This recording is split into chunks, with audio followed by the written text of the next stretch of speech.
Welcome to BVTV Network, coming to you from the UK studios of BizVision. I'm your host, Malcolm Gallagher. The world faces an irretrievable disaster, and it's our fault. Every one of us is guilty somehow, somewhere, of harming our planet.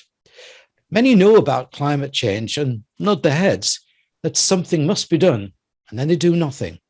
My guest today is passionate about helping us see how to make necessary changes to save for future generations our wonderful world. She's the author of this book, Sustainable in a Circular World: Design and Restore Natural Ecosystems Through Innovation. Please meet Peggy Smedley. Hello, Peggy.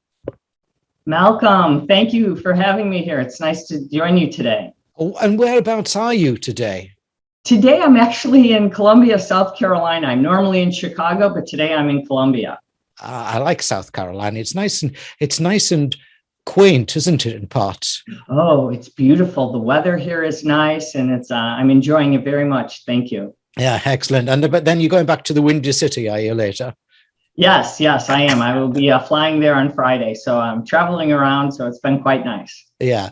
Listen, Peggy, we're going to be talking about your book, but I've got to tell viewers and listeners, before we started, I said to Peggy, asked her, why did I like this book so much? And she said I had to tell her, well, the reason is this is an easy read of a complicated subject. You know, and as I said in my opening piece there, people tend to nod their heads and do nothing. Get this book and you'll know why you need to do something. Peggy, I cannot tell you how aligned I am to your thinking. For almost 20 years, I've been telling vendors and suppliers that their CSR, corporate social responsibility, or ESG, environmental, social, and government efforts, are not just nice to do, but things that they must do. Viewers and listeners, I'll be talking to Peggy in three parts. Now, first, I'll ask her what she means by a circular world and how does it generate sustainability? Can it help us hold back climate change? In essence, what's her book about? In part two, I want her to give you some business solutions by asking her what new business models can drive profitability, reduce waste, and restore natural ecosystems. And in part three, we'll have a serious talk about how all this can be achieved. Who should lead the change? Will COP26 in Glasgow in November create change outcomes? Will the new IPCC report that was released this week, will it cause action? And I'm tagging in a bit here to ask her which companies are making the right moves, asking her for a couple of examples for you. Peggy, before we get into our three-part talk, can you please briefly introduce yourself to my viewers and listeners? Who is Peggy Smedley and what prompted you to write this great book? Well, again, thank you, Malcolm. It's exciting to talk about the book and what I'm doing. You know, as Peggy Smedley, you know, I'm an author and a publisher of specialty publishing media, and I've just enjoyed telling stories to my readers and my listeners. I host the Peggy Smedley Show here in the States, but you know, I guess the reason I wrote this book is it's really hard to grasp the magnitude, as I tell people when they ask me this, of the confluence of forces that are creating this incredible disruption we're all experiencing across the globe. So I think this book that I wrote challenges why climate, I think sustainability, circularity, hasn't occurred as a result, or has occurred, I should say, of all these generational differences that exist today in society. And I think we're going to talk all about that today. And we have 5 different workforces today that we need to discuss. And it's exciting to understand them. And I think that's what the book is all about. And I wrote it because I think we don't understand that, and it's time to really address it. Yeah, I totally agree. And, you know, I think, again, I told you before we started recording that we've got 4 grandchildren and, you know, you worry for what we may be leaving behind for them. So it is time that we all, as I say, got the book, Understood. Peggy, let's start our talk. In layman's terms, though, what do you mean by a circular world, and how does it generate sustainability? Can it help us hold back this climate change that's on front page of all our newspapers this week? So let's take a step back. So we're all experiencing, this is the way I like to explain it to people. We're experiencing what I like to call this global gold rush in the world, that right now we're talking about moving from gray, this gray world, to green. When I talk about this, the world is in this low carbon future. You hear us all talking about this: wind, solar, clean energy. These are the things we're all talking about. So we need to protect our people, our planet, from this devastating impacts you hear of rising seas, spiking temperature, extreme weather, climate impacts that are destroying our environmental, our human, our social, economic development worldwide. But now think about it. You know this, being in the UK, is not since the Industrial Revolution have we seen such destruction of the environment, and it's continues, it's changing. So we don't want history to repeat itself. And since we need to kind of understand what's happened to our ecosystem. I mean, think about Easter Island. We don't want another Easter Island. So I like to tell people, what have we all become? We've amassed all this stuff. And you and I talked about it just before we went on air, that everything is piling up in our landfills, one item after another. So like direction of its flow, like carbon in the atmosphere, like plastic in the ocean, it's drawing on considerable concern. So we've become this take, make, waste society that is destroying everything for decades. So I think right now what we have to do is stop doing that. And we have to start thinking about the planet. And we have to think about, how do we stop doing all of this? And I think what we have seen, factories have been very productive for years, and they've been making plentiful things. But as humans, we've been so comfortable with all these things that we've become this throwaway society. Yes. So I think, and we can talk more about it, we've become this circular, we need to be more circular economy, sustainable. We need to think about climate change. And we need to needs to be more of our nomenclature. So that's what I think when I talk about it. So you and I can debate about it a little bit, but I think what I really want us to think about is less waste, more circular, and not owning everything, thinking more about our society in general. Yeah, only this week there was a big story here in the UK. I suppose it was worldwide because it was from Greta Thunberg. It was all about the fashion industry is the biggest causer of waste in the world, apparently. I'm not sure that, and maybe they say that, but I think when we think about waste, our energy, I think, uses a lot more. Our food, if you think about food, we waste an awful lot of food. And in the United States, we throw away, we are very gluttonous, we throw so much, we waste a lot of water. I mean, there's so many industries that waste. The list goes on and on and on. And we need to think about, how do we reduce all of those? And it's not just one industry, it's many industries. So that's what, and we need to think about all of it. Textiles are one that we can actually recycle and get better at, and they are getting better. Like the jean industry, jeans are figuring out how to recycle, and that's amazing. We're not doing enough of it, and that's what I think we can do more of. Yeah. I recycle all my ties, I'm started wearing my 1960s ones again. It's, it goes around fashion, doesn't it? Listen, one of the things that I think, though, that before we move on to the other questions I want to ask you, one of the things I feel about is that we are a greedy society, though, aren't we? We see it and we want it.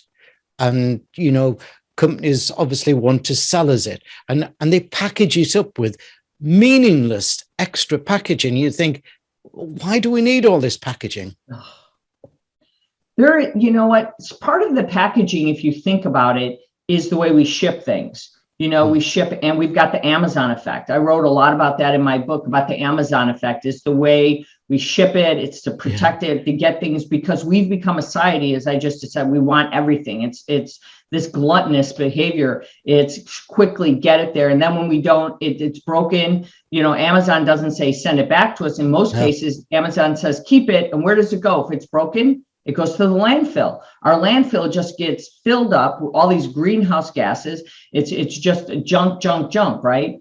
So that's the problem, is we haven't figured out how to reduce that. In fact, when you buy some little item, it's in this giant package. That's what the problem is. So we have to figure out how to make things smaller, more reduced. But more importantly, we don't need, I'll go back to my original statement, we don't need to own everything. If we would think differently, not just about the packaging, but about why do we need to own everything? If we could think about things differently, step outside our own society and say, maybe think locally, act globally, we could save society in general. And I don't know if this is the conversation you want to have now, but I just think we need to think less about the waste we have. I mean, I don't want to say less about the waste, but I want to say waste more. I mean, waste less. I guess the question I'm trying to get to is, think about this. You have a drill. How often do you use that drill? Chances are you use that drill a couple times a year or a couple times a month, but why do you have to own it? I mean, it's like the Uber or the Lyft effect. I don't know what you have again in the UK. We have Uber and Lyft here. Okay, you have Uber. And you use that. Look at that model, or Airbnb, or whatever those are. They've rented out those things. You don't always have to own those things. So the idea behind that is you don't need to own it. So what's all the packaging? There's no packaging behind it. There's cars and things that you're using. We're saving money because we don't always have to own it.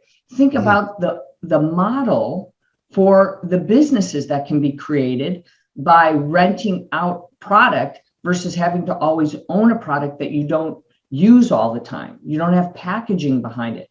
We're really saving a lot of things. And go back to the food and waste imperfections, expired dates.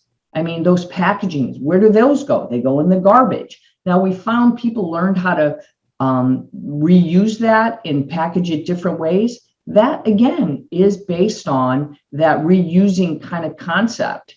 Those are really kind of things we have to think about.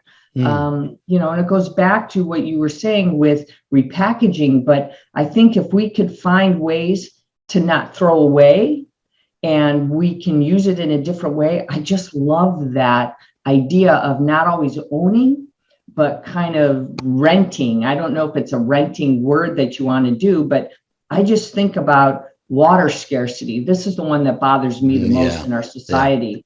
We have a water scarcity problem. Cities consume 75% of the world's natural resources. And if we don't do something, we have a problem for the world with that. So we have to think differently, and to save people around the world, we have to think about the world, not just our little selves and our little communities. We have to think about the globe. And I think sometimes we don't think about that. We think about our little part of the world. We have to think about everybody. Yeah, brilliant thinking, Peggy.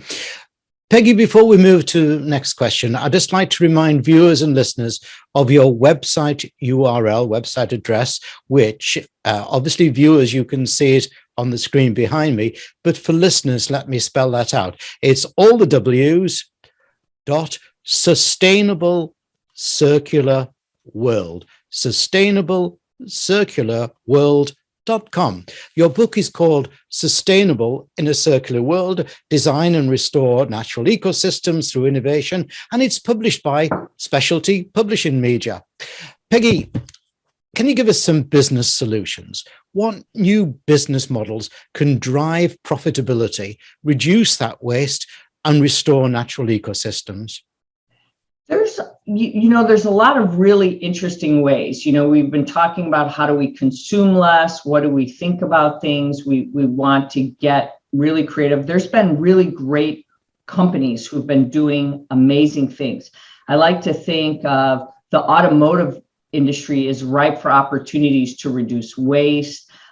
They've been doing a lot of things about recycling materials like metal, solvents, batteries, plastic, glass. Those are all those things, to help the environmental concerns and help us move to this more circular world. One of them that comes to mind right now is I think about Subaru. This company has been really, really creative in the way that it goes. It's been reducing its waste and recycling, I think, for more than a decade now. But what I like is back in 2010, if I recall, they recycled about 25,000 tons of scrap metal, and I think a little over 13 tons of cardboard and paper, and 75 tons of wood. Now think about that. They're doing so much to kind of reduce what goes into our environment. And that's what we've been talking about. And another one that I like, Renault, they've been also doing it. They recycle a variety of materials, copper, steel. These are companies that are doing so much the goal is to reduce 100% of carbon neutrality, in their VC by 2050. So these companies are doing things, these automotive companies, and you'll see a lot of car companies are stepping up to reduce, their energy, their water consumption, their CO2 emissions. I think that's important. But here's, and I've got lots of others, but what I like is Continental, the tire company. I'm sure you know a lot about them. They've been stepping up to consume 55% less water, 17% less energy. And I was just doing research on them that on average, they do as an industry I think the way they have it, it's about 17% less energy than the industry average. I think it's per metric ton of tires produced. And I thought that was really interesting because by 2030, everybody's got this target, as you know, by 2030, they all want to target about 20% savings in each tire in their case. But think about that. Everybody's targeting that 2030 goal, but they're all looking to say, we want to be better corporate citizens. And these are just a few goals of the automotive industry, the tire industry. We can sit there and talk about the tech companies, what they're doing, Microsoft and Google, but the list goes on and on of all these companies stepping up and saying, look, we've got to do more. There's companies in the food industry doing so much. But I think that's what's powerful right now. We're seeing these companies saying, we've got to do more and we've got to do it now, not tomorrow, because we're not going to hit these big target goals if we don't do it now. Yeah, I think it's fascinating, those companies that you're just giving the examples from. We'll talk about some more at another time. But I think the key thing is within those companies, what caused them to start that initiative. Now, this is where I think the real excitement lies. Was it the workforce, this new younger workforce of millennials and Generation Zs who say, we're focused on the planet? Or was it, leadership, or was it investors? It might be a combination of all, but somewhere along the line, there's got to be that catalyst, that ignition, that spark that gets them on that road, isn't there? Yeah. I honestly think there was an awakening. People start saying now was the awakening, the pandemic or not. But I do believe, as I wrote in my book, we have 5 generations in the workforce. It's the first time in history that we have this. Mm-hmm. And I think understanding each generation to get them to understand is very difficult. But I do believe we have this shift right now of this younger generation. The millennials are moving into the workforce leadership. The baby boomers are starting to retire. They're not yet, but they're starting to. But millennials really are starting to take this lead, and they're influencing and swaying our behaviors, all while shaping our thinking about the environment. And it's not that we don't want to, as baby boomers, not to understand the environment, but there's always been different terms and different ways of saying, oh, the world is coming to an end. It's not about thinking that. It's about understanding that if we don't do something, we're hurting future generations. And I think this younger generation is starting to listen. And it's also the generation below baby boomers who are Generation Z. I call them screeners today because all they have is something they look on their screen. So that's my term. Instead of Generation Z, I call them screeners. But I think the interesting thing about this is we have to help understand that they have considerable influence, and there are the larger generation than baby boomers now. They have the greatest influence in the workforce. Yeah, excellent. Peggy, we can all nod our heads that the planet needs to be saved. Actually, I think it's quite exciting when my granddaughter, who's at school, who's 6 years old, will come and give me a lecture on green.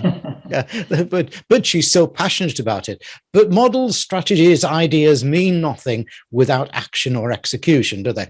Let's have a serious talk about how all of this can be achieved. And, who should lead the change? We're getting news coming out around the world about saying, oh, that country is not pulling its weight, or that's, they're leaving us behind. Will COP26 in Glasgow in November create change outcomes? Will the recent IPCC report, which you and I haven't had really time to read because it's 630 pages, but will it change outcomes? What's going to change outcomes? Those companies you've already mentioned are already making the right moves. Can we have a couple of examples where you think that they're going to be the real leaders? It's interesting when we talk about COP26, it's a very important discussion because we have to design from the beginning. We have to design and restore. That's why the tagline in my book is about designing and restoring natural ecosystems through innovation. Sustainability will start with design. So if we're going to eradicate this traditional linear thinking of make, take, waste, we have to start. So we all have to start with the premise: from any industry to succeed, we must design it at the core. So the leaders have to be those innovators. So they have to be the technology innovators, and we must build it better from the beginning, which we haven't. We're reinventing old thinking. So we have to start transforming things. So we have to start looking at technology like the cloud, the IoT, data, AI. We have to look at these big companies. So companies like TK Elevators are already working with the Department of Energy on a pilot project for like their buildings and how to pursue like low cost, or I should say low and zero carbon strategies, things that will reduce things, and you have other companies like, that are doing like Eco Labs, you have Land O'Lakes, all of these companies are doing things right now. So now let's go to what you just asked about COP26. All of these discussions that we're having are very important, because if we don't engage in these discussions and we don't try to figure out how we are going to do it, how we're going to see like the European Parliament or companies like Mark and Spencer, which where you are right there, if these companies don't step up and say why we're a part of the Paris Agreement and why we all from a global perspective need to step in and do things, we're not going to ever change what's happening. So everybody has to understand what we're doing. The pandemic changed all of us. We all saw by being home, locked in our houses, how we can change carbon, how it changes what's going into the air. And we can see that we can meet these targets and shift in energy and wind and solar. And now, what are the cheapest sources? And countries got to see how car makers start shifting their thinking from electric to hybrid. And countries around the world started to think, if we work together, we can protect and restore our environment. And they didn't believe it. They really didn't believe it up to the pandemic, I think. We all talked the game, but the pandemic opened our eyes to see maybe we could do something. And that's what I thought was really exciting. Now, I'm going to talk about the UK for a minute. The UK is the country, the leaders are passionate, wants to lead the way. The United States wants to get, our president now is saying he wants to champion change as well. The UK has made a pledge to reduce carbon emissions, I think something close to 80% by 2035. That is significant. Yes. Whether those goals are met or not, the interesting thing about that pledge is saying they want to do it. That's it. The commitment, and I know I'm getting a little passionate here, the commitment is what's so powerful. in getting other countries to do it together and to do it united in a united front is what makes the COP so important.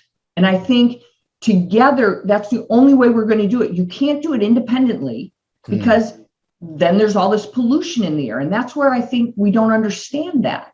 And I think that's where that's why I wrote the book. The United Nations is trying to do it, but you can't wait until 2030 to make this happen. You have to start now because our future generations are at stake. Yeah. And I think that's why we're talking right now. And I think you get all these countries united, 160 countries, firms together. You spend trillions of dollars in investments to hit those net zero initiatives. And now we make change happen. And now we get companies working together and magic happens. Yeah. I don't know whether you can remember the story from the Amsterdam lady, Anne Frank, who wrote her diary. And one of the comments that or the famous sayings of hers, how wonderful we don't have to wait until tomorrow to start changing the world today. And we can start changing the world today, can't we? You know, nothing. I use this expression to all my team: nothing happens without a dream. So if we sit on the sidelines, you know, and we don't do, we've got to step up and do it. I think if we want to reach, you know, we all talk, and here's where everybody gets emotional. We say these science-based guidelines. Okay, what does that mean? It doesn't matter if you believe in science or based guidelines or not. What really is important is setting targets, reaching a goal. It's the same thing in a sports analogy. You have a goal, reach the goal, go for it, you know, and that's what we're doing. We're doing it collectively. Collectively, we can achieve a goal. And that's what's the powerful. And that's what you just said. That's where we're going. We're putting money behind it. We're investing in it. We're all having initiatives to it. And we're doing our businesses, our cities, our investors. Think about all of those organizations, educational institutions, regions, all of those are doing it. When you do that, again, that's when the magic happens. Yeah. Each of us has a societal responsibility to those who follow us. Unless we take action now to save our planet, the sad fact is that there may not be a world for those that follow us. That sounds apocalyptical, almost a fanciful Hollywood movie, but it's not. It's grim reality. I trust my guest today, Peggy Smedley, author of this book, Sustainable in a Circular World, has given you the impetus that you need. Let's all take action. Thanks, Peggy, for an inspiring interview. Thank you, Malcolm, for having me today.